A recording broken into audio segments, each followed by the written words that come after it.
ගුරුවරයෙක් කියන කිසිම දෙයක් කනකටවත් ගන්න නැහැ. මම පණිවිඩ කීයක් කියවද ගෙදරට එන්න කියලා. ඈ? දැන් මේකනේ සර්. ඕකගෙන් ගෙදරදිත් පුදුම වදයක් තියෙන්නේ. හැබැයි මං සර්ට එන්න කියලා පණිවිඩ එවන්නේ නැහැ නේ සර්. ඉතින් සර්ුත් මට පණිවිඩ එවන්න එපා. පුළුවන් දෙයක් කරලා හදාගන්න බලන්න සර් දරුවෝ. සර් මට එන්න කිව්වද? ඔව් ජයතිලක මහත්තයා. මෙන්න ඇවිල්ලා ඉන්නවා ඇට්ටියෙන් ගහලා මගේ නල්ල පළපු වසවර්තියාගේ තාත්තා. ජයතිලක මහත්තයා සම්පූර්ණ සිද්ධිය දැක්ක නේද අනේ? කියන්නකො විස්තරේ. විස්තරය කියන්නේ මේකයි. ළමයි හැබැයි වොලිබෝල් කෝට් එකේ සෙල්ලම් කරගෙන හිටියේ. මම තමයි එතන ජජ් කරේ. බෝලේ එහාට මෙහාට යනවා දැකලා මටත් කලන්තයක් වගේ ආවා. මාත් එහෙම කණු අල්ලගෙන වාඩි වුණා. සිද්ධිය මොකද්ද කියන්නේ හරියටම දන්නේ නැහැ. අරු ඇරි ඇට්ටියෙන් මුට. අරූ කියන්නේ තවුසගේ කොල්ලා. මුට කියන්නේ මුට කියන්නේ මුට. හැබැයි ඒ ගහපු පාට හැදෙන ප්‍රින්සිපල් කෙනෙක් නෑ හැදි. අනේ මේ බලන්නකො ලොකු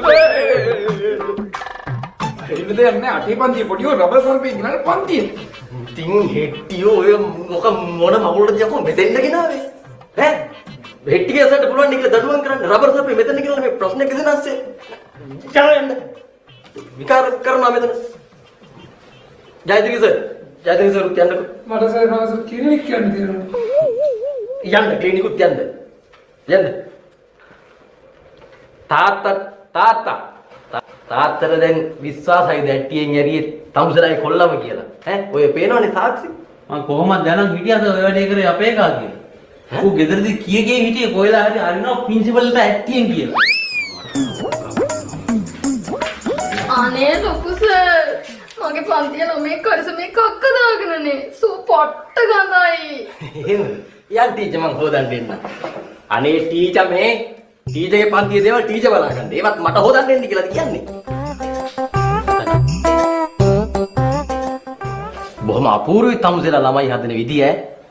මේක පාසලක්. විනය නීති රීති පද්ධතියක් තියෙනවා. දන්නවද?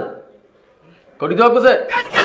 මොකද මාතු ගිහිල්ලා විනය බාර සර්ටත් එන්න කියලා පහ වසරේ පන්ති බාර ටීචර්ට කියන්න සුමුදු ළමයවත් එක්කගෙන ඔෆිස් එකට එන්න කියලා. පාසලක් වුණාම විනය නීති රීති මාලාවක් තියෙනවා. ලොකු සර් මට එන්න කිව්වාද? සුගත් මහත්තයා. මෙන්න ඇවිල්ලා ඉන්නවා මට රැට්ටියෙන් ගහපු දරුවගේ තාත්තා. බොහොම සතුටුයි.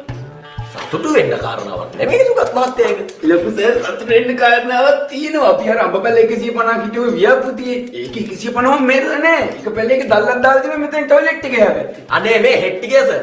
මෙතන මේ වැදගත් ප්‍රශ්නයක් නේ විසඳින්නේ. මෙතන ඔබ ප්‍රජාක මේ දඬු දාමු.